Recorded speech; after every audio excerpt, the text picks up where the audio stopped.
What's up, Jess? Let's mark real quick the chart. We can see that we already have it like that. So let's check real quick the fundamentals. So last week we pretty much have very bad news for the USA.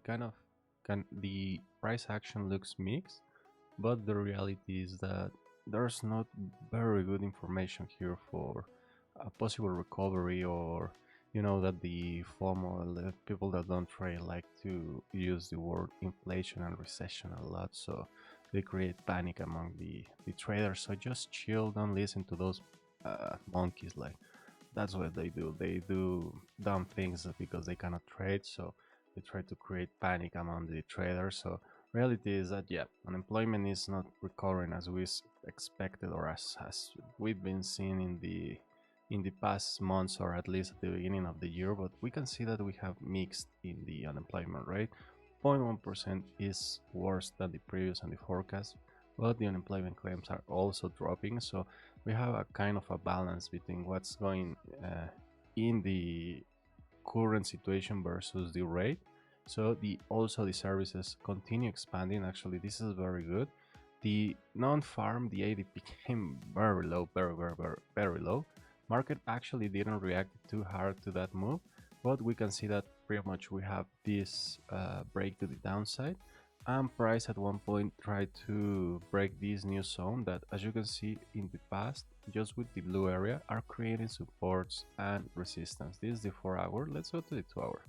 So you can see here in the 2 hour that we have a lot of reaction, a lot of wicks in this area, and we had also the wick for the NFP trying to break the all-time high zone. In previous analysis, I told you, like, if we manage to recover the power of the bulls in these zones, in these two zones, actually, I think this one is the NFP for February, if I'm not wrong, because I won't check. Like, I don't care if it was NFP or not. This was a very good week. You can make money here, so that's what matters.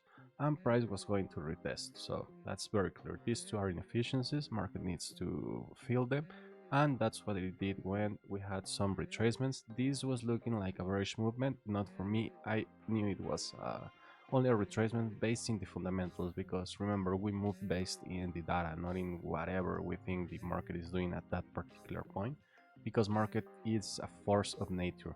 Nobody controls the market. It's something that it's involved too many things for someone to assume they can control it, or they control it. Like, that's just dumb. They probably want to sell you a course or a mentorship, but what they can do is try to manipulate for some instance, some candles, the price. Some institutions, some banks, some big cheeses, not us, not retails, not your mentor. Your mentor cannot control the market. That's a fact. So if they say so, they probably need to take their medicines and stay away from the video recorder, because that's crazy assumptions. But for now, we can see that after the retracement, the price recovered its natural state, and it's something that it's been happening recently with their news release. We have very bad news, especially with the ADP, and on Friday with the other NFP and the unemployment rate.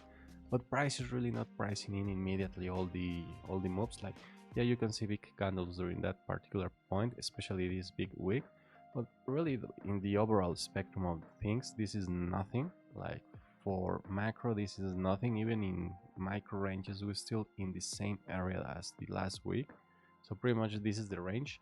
Honestly, I was thinking that the range will be in the blue area, but this makes a lot of sense because they're trying to push the price to the all-time high, but first they're trying to mess with the current internal liquidity before they can push further, because it's also very clear that if, for example, Trump's managed to end any of the wars, if the tariffs is only drama and not reality, like if the old man is really not that crazy, investors will position themselves for dollars. They want yields, they need bonds. Like, you can see here, the yields of the bonds are not very attractive right now, and this certainty of USA paying your debt is unclear, and at this point more than unclear. Like, I don't think everyone wants to do business, especially with Elon Musk on the side of Trump, and I understand them. Like, who wants that illegal immigrant in the power of the most important economy in the world? Like,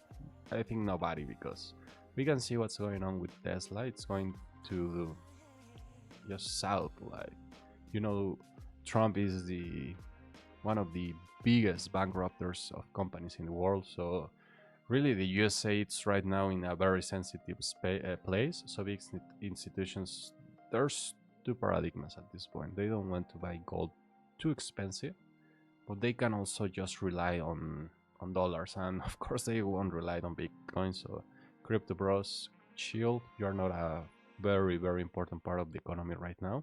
Maybe you will be in the future, but for now you're riskier than the dollar, of course, and you will never be at the same pace of gold. So just take that in mind. You never will beat the value of the gold. So you still have to push against the value of gold, and sometimes you will also be against the dollar, because even though it's Bitcoin USD, sometimes you can do things on pair, because just as the reserve, that it's nothing. That just means that the USA will have more reserves. That really means nothing for the market, and you can see it with the prices going down. So gold is really the only champ that you can trust. It's the only asset that since 2024 is, well, actually since 2021 is trying to break all-time highs, and since 2023, at least at the end of 2023, broke first all-time high, and in 2024 and in 2025 keeps breaking highs. So tell me what valuation you want to put in the gold price versus Bitcoin. Like, Bitcoin is trying to break one time its all-time high, and gold did it like many times. So just be smart, like try to understand why big investors and important investors are pushing for gold instead of Bitcoin or USD. Like, I don't want to get in too much trouble right now. I'm not feeling like trying to school some boys, but the reality is that, like, gold is the biggest asset in the history, but for now it's very expensive. So since we want to see the price of gold uh, appreciate, sorry, we need to wait for it to be at these prices. So what's the best option? Retracements or revaluations. We can go and recover this area, this red area, or at least this 27.90, and that's a very good price to keep accumulating gold, because even if you manage to recover long term the dollar, the amount of liquidity since the COVID, because people like I love to say that USA government only printed money, and yeah, have it. We can print whatever we want. Like, we had a pandemic, a very big situation, so we needed to price in all that money. And I think that around 2022 or 2023 market really priced in all that money, and that's what's pushing the all-time high. That's what put Tesla in all those big numbers that it's right now, and it's what's making people invest in Bitcoin since 2020, because really before that those two assets were very like on the brink of almost nothing, you know. Tesla was trading at lower than $30. And let's see Bitcoin. Let's go to the daily. So yeah, as you can see, pre-COVID we were talking about Bitcoin at 10K. So tell me what's pump and what's fake, right? Because gold price, it was not near these levels. But as you can see, gold at least is some asset that during cycles will do this, like in 2011 or in 2008. Would you print money? Gold will like, what's the natural position of gold?